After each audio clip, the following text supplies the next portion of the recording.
is gonna take crackerjack timing, Wang. Total concentration. You ready, Jack? I was born ready. Welcome back to Thinking Critical. This is Wes. I've got a very special guest today. We've got Matt Kindt. You probably know him from Pistol Whip, Mind Management, Ether, Unity, Rye, Ninja K, Exo Man of War, Fear Case, Hero Trade, Berserker, and soon to be Apache delivery service. How you doing, Matt?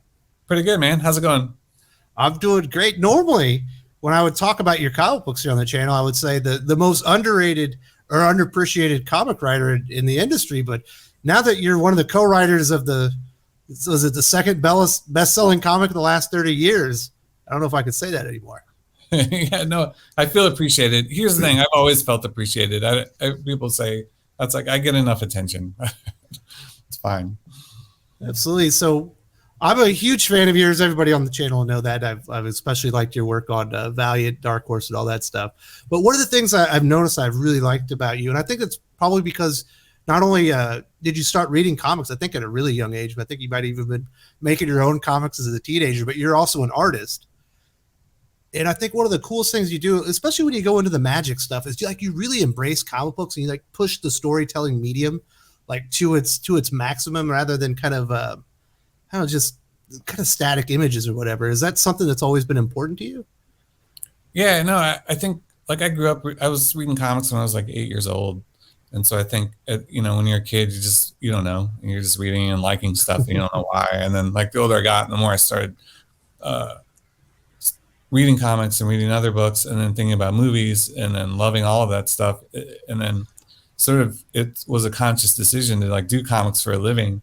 And then when I made that decision, I was like, well, I don't want to do, you know what I mean? You kind of want to be the best, or or at least find some new ground that nobody's discovered yet, or do something new with the stuff. And I felt like comics of all the mediums is the newest and it's the least explored. So at the time, especially 85, 86, when Watchmen was coming out and Frank Miller at his height, I was like, those are the benchmarks, man. That's the stuff I got to beat, as a creator. And I don't know, I've been sort of, after the older I get, the more I'm like, oh, you don't beat other art. You just explore different places or expand in a different direction or try to find something new that those things didn't do, and I feel like that's kind of where I've gone.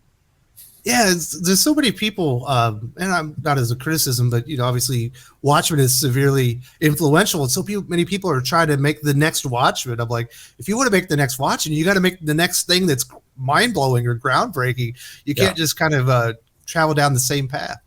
Yeah, you're not. I mean, you're not going to do a better Watchmen, right? It's its own thing, so you're never going to beat that by being it. But yeah, what you can do is. And it's in any medium or even in sports, where there's a creator or a person that comes along and does something so different or so unique or so that hasn't been done before that sort of changes it, And I think that's what those books did back then, and I think that there's room now to keep doing that, and I'm trying to figure out what that is. Yeah, that's why I always say comic books, I think, are the best storytelling medium, period, just because you're literally only limited by your own imagination and what you can put on paper. So how old were you when you decided to do comics? I think you were making your own comics at 17. Yeah, I was trying to think. I read comics all through high school. In my last year of high school, I was into art, and writing wasn't really my, I liked writing also. I just liked telling stories, By the time I got to college, I was going to art school. And then I realized that I wanted to do comics for a living, so I needed to write and draw, and so I just sort of worked on both of those things all through school, and just wrote short stories. I did a lot of prose, and then I just did a lot of painting and drawing, and what's interesting at the time, this is the 90s, mid 90s, is the comics wasn't an appreciated art form like it is now. If it is, people can argue that it's not still, but compared to 1994, comics is well regarded now, but at the time when I was in school, they were looked down on. There was still people thought it as a child's medium, and so I worked on art and I worked on writing, and then I was just putting it together on my own on my own time, not at school. There was no schools for learning how to do it, and and I feel like that served me well, because it forced me to figure out like why do these professors, why do these classes, why does the schools, why are they not taking comics seriously, and then it sort of makes you look back at your medium and be like, oh well, I get why. I can see from their point of view why comics they disregard them, because a lot of them are immature, they're not there's not a lot to them, but I think they were missing what's great about them, and they were missing like some of the best comics, so I feel like that helped me examine the art form, and then also work on art and story separate or divorced from comics, and then come back to comics or work on comics with in a different way and think about it a different way. So in the long term, I think the disrespect of comics when I was in school helped me be a better creator. Absolutely, because you do so many different genres. You've done like espionage kind of thing with mind management. You've done like magical, like fantasy world stuff with Ether, even horror stuff now with Fear Case. It's one of the things I noticed. It's not in all your books, but in a lot of them, there's like this weird theme. Not weird, but there's a theme of maybe like hidden agencies or hidden like magical worlds like operating beneath the surface. Is that a conscious thing, or do you just kind of like draw into stories like that? Yeah, I think I'm drawn to that. I love the Prisoner TV show, and I like those things with an underlying mystery that sort of like pulls you along and makes you want to know more and see what's going on. And but also I feel like genre to me is interesting because in comics, it's almost like you need it. It's a visual medium, so like you're not going to write a dialogue driven story with two people in an office, sort of like, you know what I mean, or selling or like doing phone sales. You're not going to do I mean, you can do it, but it's a visual medium too, so you have to sort of figure out how are you going to do that. You could do that in a movie because there's dialogue and actors, and it gives it a dynamic quality that comics lacks. So in comics, to me, I feel like it needs to have something visual, like a hook, or like, and I've said this before, it's like to me the genre is like a candy coating. Like I want, spies is cool, spies with mind powers is even better, like it gives you something to draw. It's like, instead of just this, there can be something going on in the background. That's one of the cool things about genres, is that people come in with a preconceived notion of what they should expect to see. If you're doing like a science fiction book, they expect to see some type of spaceships, maybe a planet or they've never seen before, or a fantasy book, they want to see type of magic wielding or whatever. But then when they come in with the preconceived notion, then you turn it on its head and give them something they've never seen before. Yeah, that's when you're breaking the genre. Yeah, no. If I pitched a book that was it's like, I'm going to do this epic 36 issue series. It's all about like a father who failed, and then his daughter, and the repercussions that it has on his daughter. I was like, what?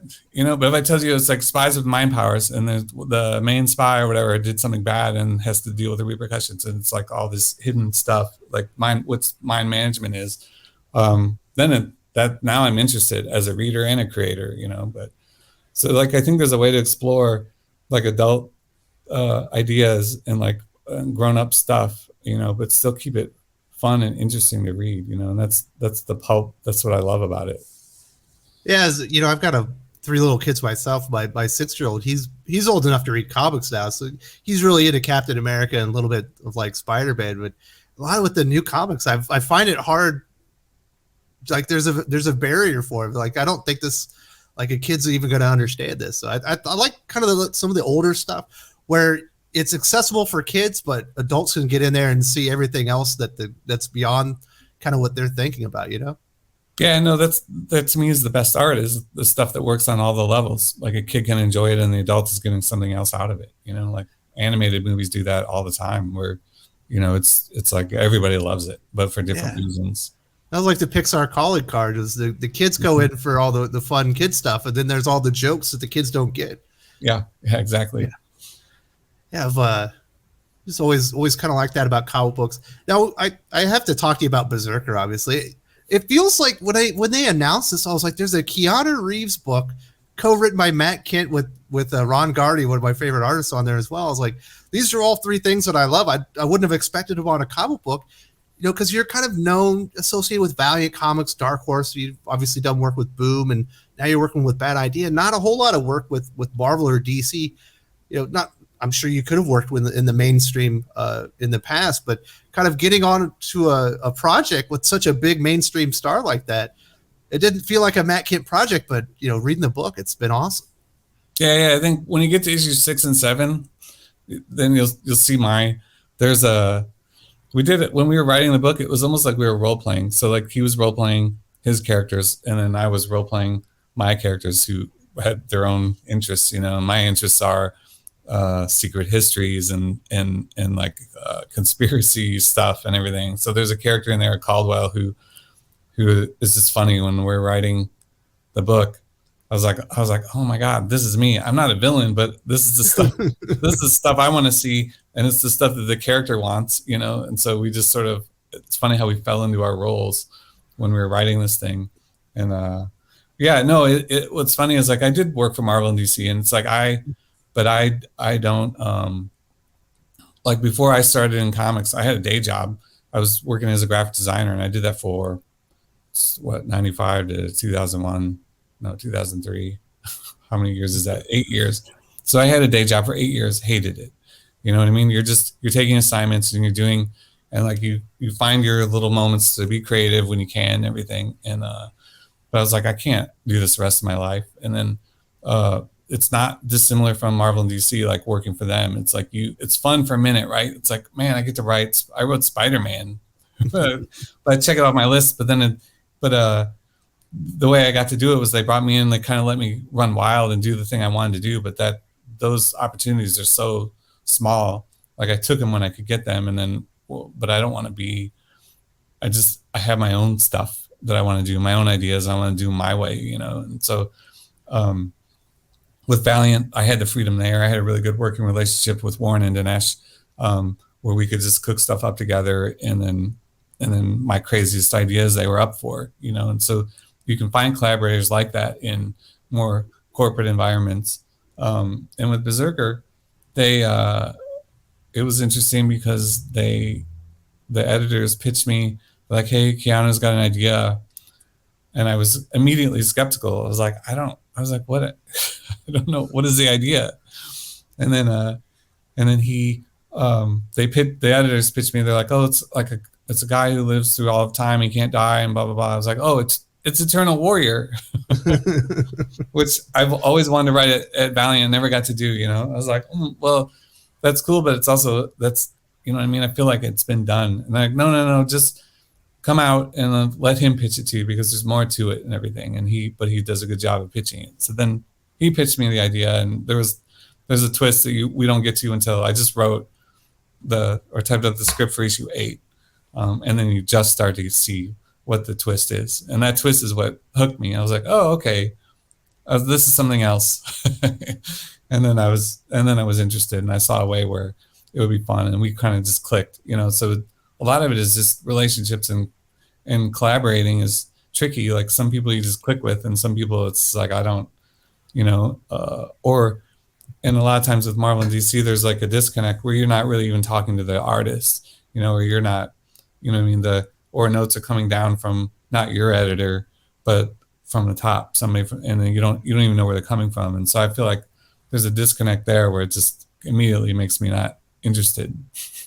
I've got a couple of stories that I won't tell them here, but I know exactly what you're talking about, where it's a little bit different there.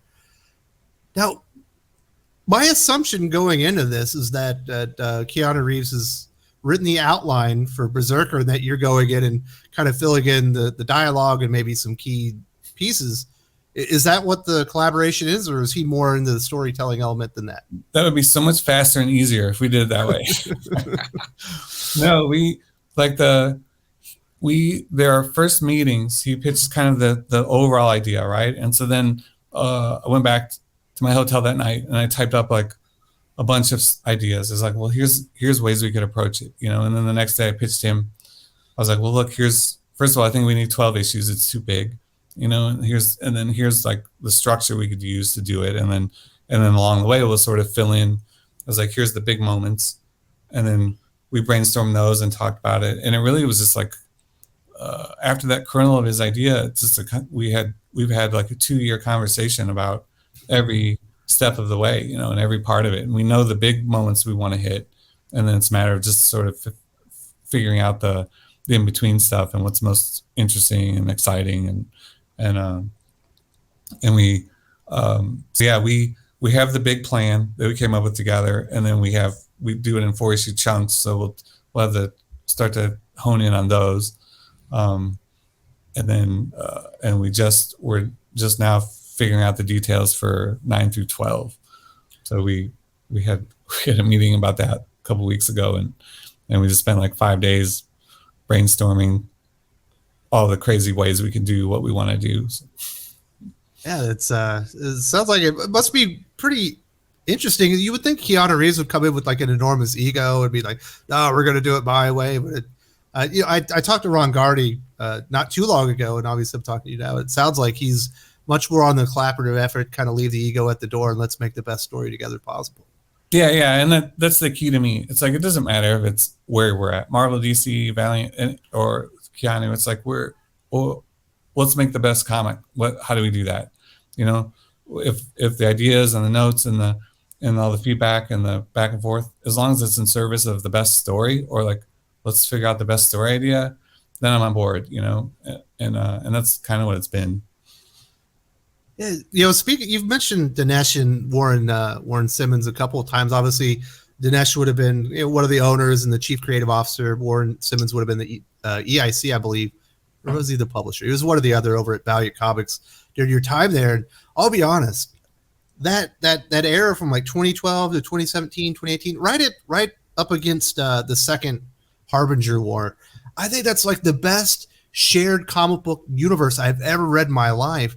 And I think, you know, kind of being more contained and smaller, you know, obviously DC and Marvel can kind of get it unwieldy, but because it was smaller, maybe it was like 6 different issues a month, like you could manage it better.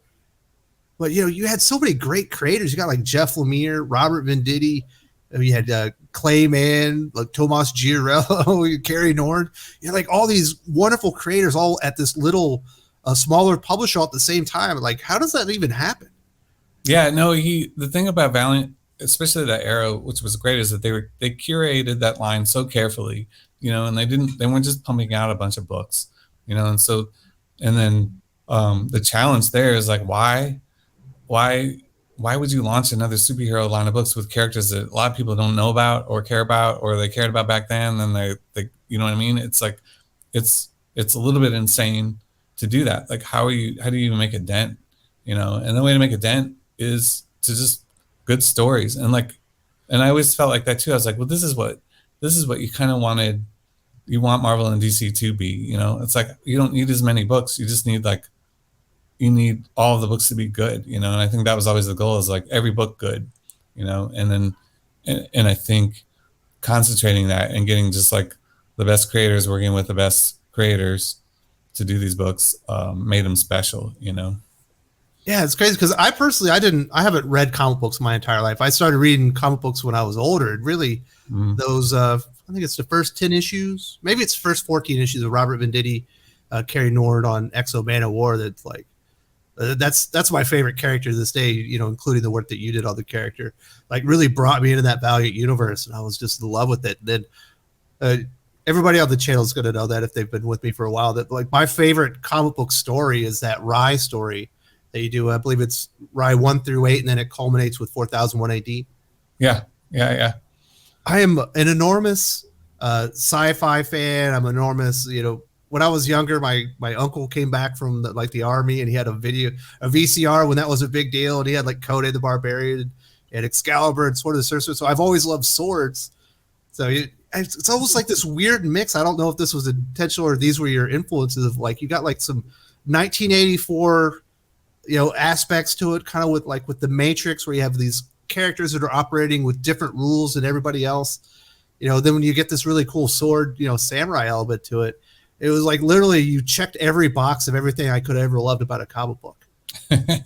No, I was just looking at those books the other day, and I was talking to Warren on the phone. We were working on some bad idea stuff, and I was like, Warren, I flipped through Rye, and I was like, I can't believe how dense that book is. Because it's been a while, and so I have some distance from it. And I'm flipping through, and I was like, oh my God, I feel like it jammed so many ideas into that. It was just like because I think it's like the first kind of hard sci-fi thing I'd done, and then the most space I had to do it. So I was literally like dumping everything I've ever wanted to do into one book, and I think a lot of times that is like you get the best result or you get the craziest result, which is usually the best result in my opinion. It was kind of crazy, but also like I wanted to be true to those characters that existed before me, right? Like, so they were in the 90s, those characters were there. And so I read through all the old, I don't know if did you read the 90s Valiant or like the Rye and the Sub Force.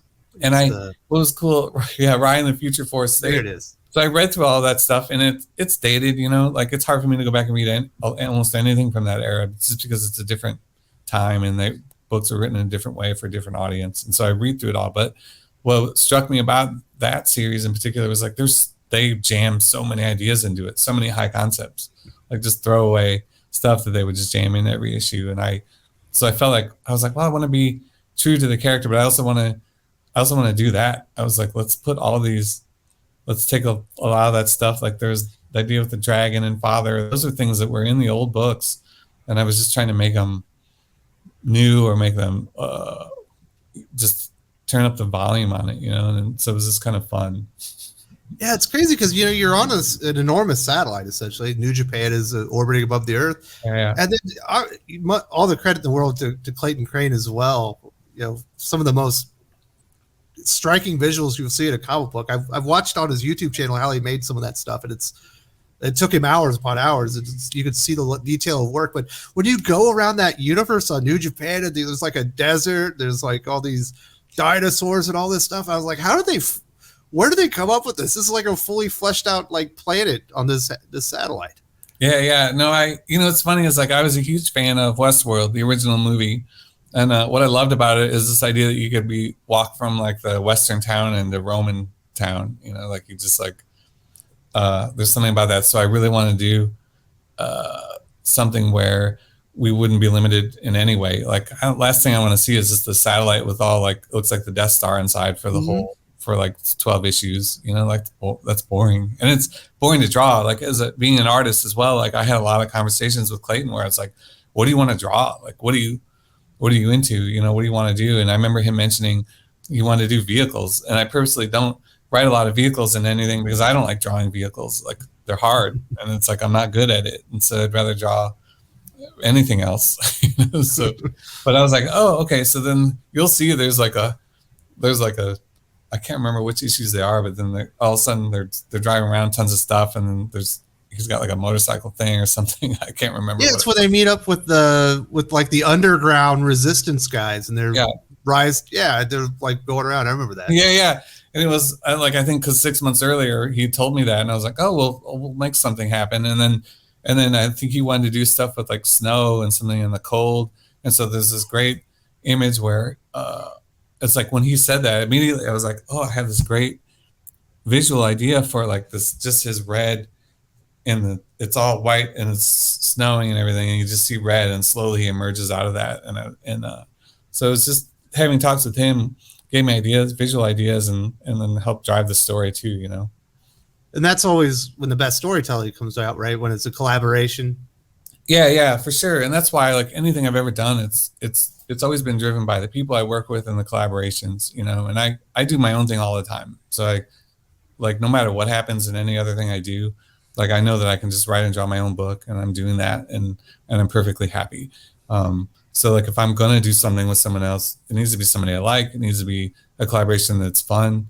I need to feel like the end product is better because we're doing it together rather than just me doing it on my own. And I want to feel like I'm bringing something to it too and making it better. And so that's how it was at Valiant. My true collaborator there was Warren. Like we blueprinted out so much stuff, together, and I felt like he made me a better writer. And then he helped sort of guide a lot of that stuff. And so when those guys left, as much as I love the Valiant work, it's like, well, I like working with those guys. It's like I can tell stories anywhere and any kind of story. And so that's kind of why when they did Bad Idea, I was like, well, they invited me to do that. I was like, yeah, I'm on board for this because you guys are fun to work with. So I definitely want to talk about Bad Idea in Warren and Dinesh here. Just like one last question I got to ask about. No.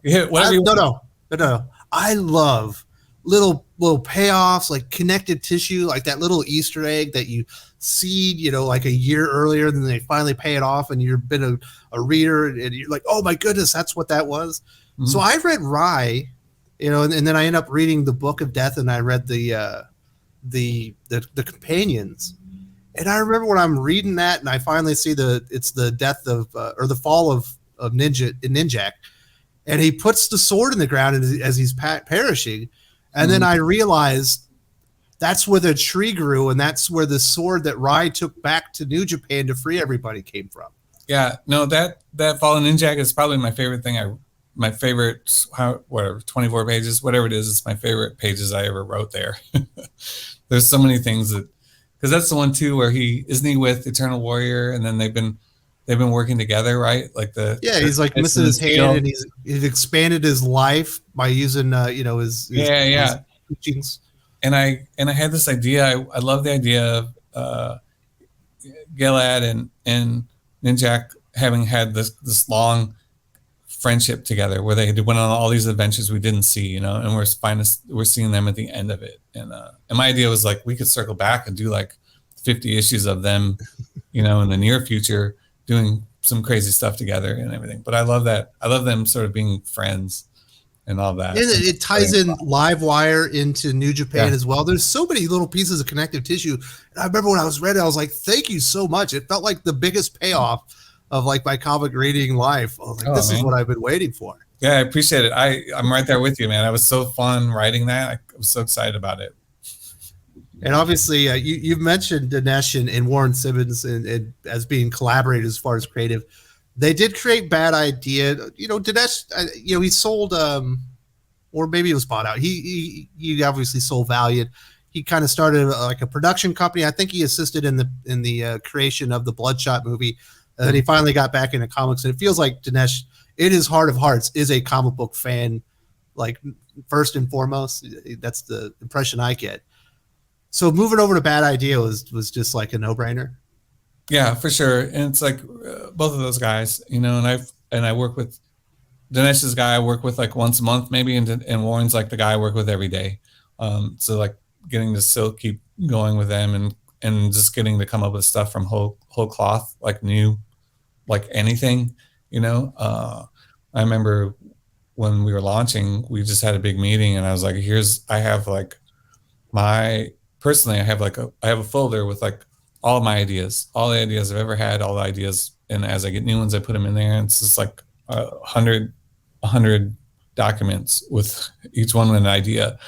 And so I brought those in. I was like, here's what I've got or whatever. What work makes sense for what you guys are doing? What do you guys want to do? And so we sort of like curated that to see what would work. And then I've been slowly working on those over the course of the last few years and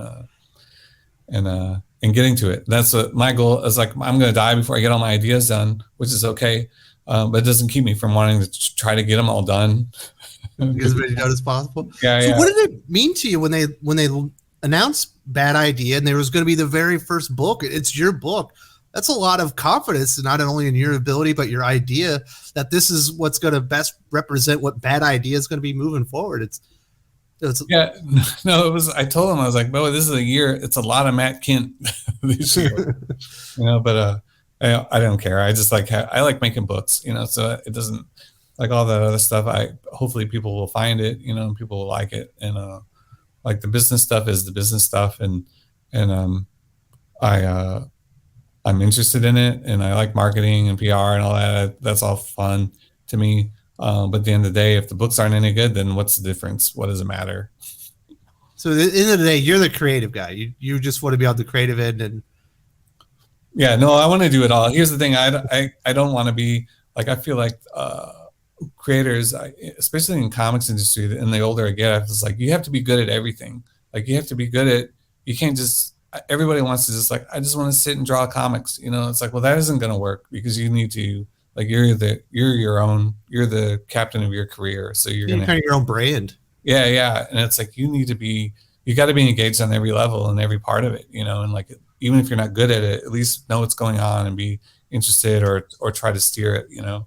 And this is outside a bad idea. Even I think like, if all you want to do is draw comics, I totally respect it. That's all I want to do. You know, I'd love to just sit and draw and write all day, but to be able to have the power to do that, you have to be able to be a little bit good at business, you know, and be a little bit good at like the bigger picture of like career and like figuring out choosing your projects and what you do.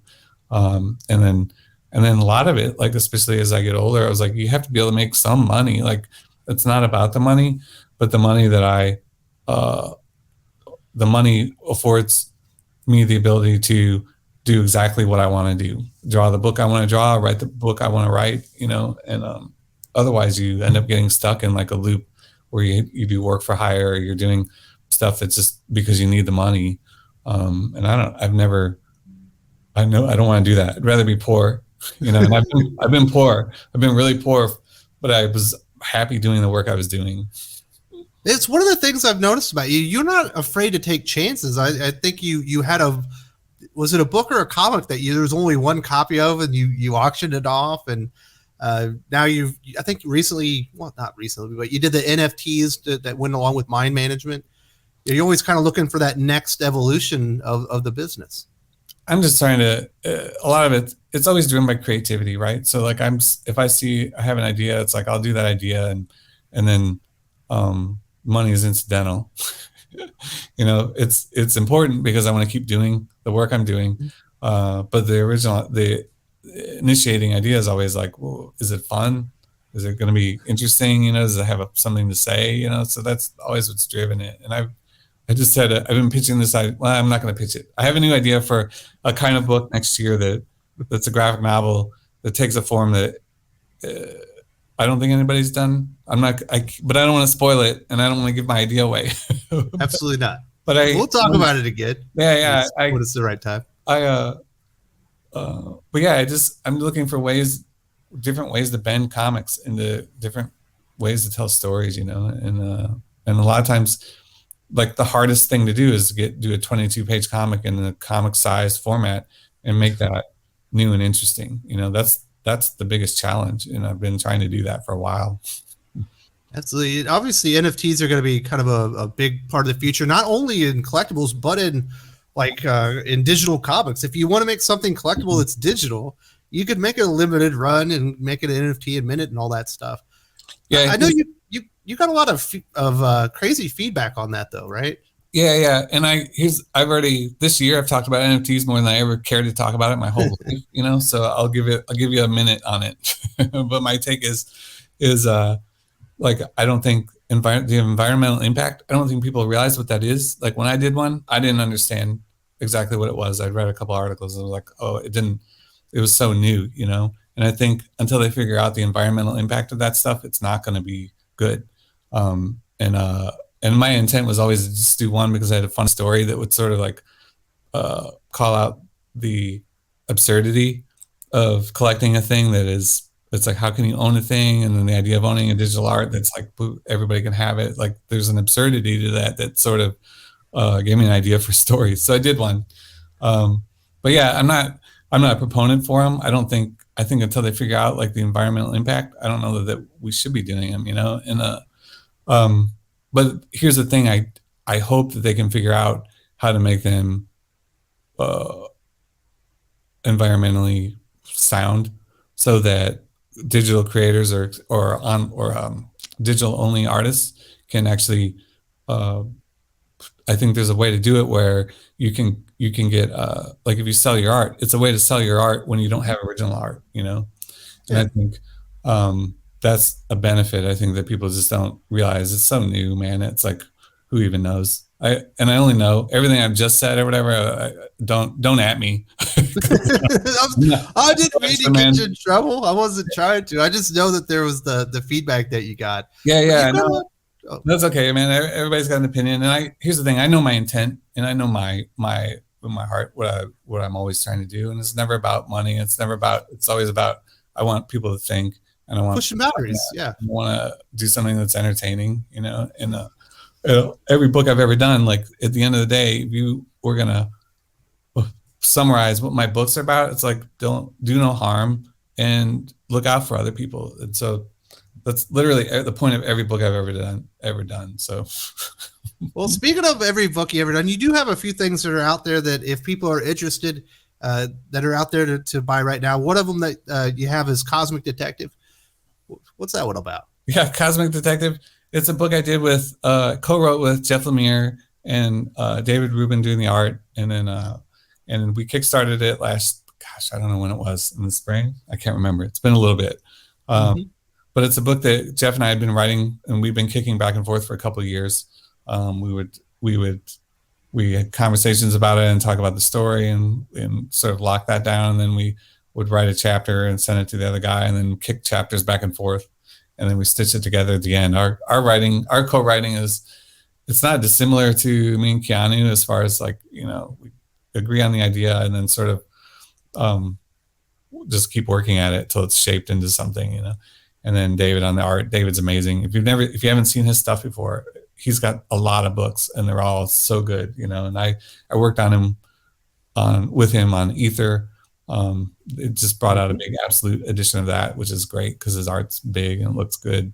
And but yeah, if you want to know the story is like he's a cosmic detective, so he's detecting there's a murder of this sort of cosmic godlike character that happens in the first few pages. I'm not going to spoil too much, but he works for like the shadowy organization that investigates and keeps tabs on these cosmic sort of gods. Like imagine like Jack Kirby's Fourth World, but nobody really knows or sees them. They're all behind the scenes except for this agency. And so one of them gets murdered and they can't die. So that's interesting because how can you kill something that can't be killed? And then who did it? And so then it's sort of like a fun sort of detective noir story, but with a ton of crazy cosmic stuff. Absolutely. Obviously, kind of feeding into some of the elements that I've talked about earlier, where there's always something beneath the surface, something hidden that you have to discover before the story's over.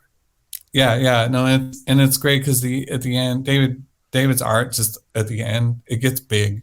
And then David's art just got big, like with double page spreads that are telling like the backstory of a lot of stuff. And, but it's all done in like with no words even. We decided to let him do it visually and man, it's so cool. And here's the thing, if you can still pre-order it, and if you do, you can read it. You can read the digital version right now.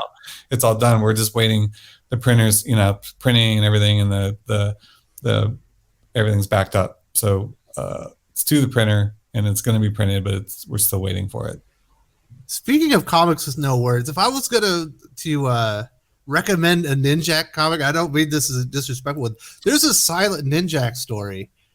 And I just remember I was just let me buy this one. I haven't read this one yet. I ended up picking it up, and it was just enthralling. How did you make? I know a lot of people will criticize silent, like, oh, there needs to be stuff, but that thing was great. There wasn't a word said until like maybe the last 2 pages. That's so funny. I wrote it. Yes.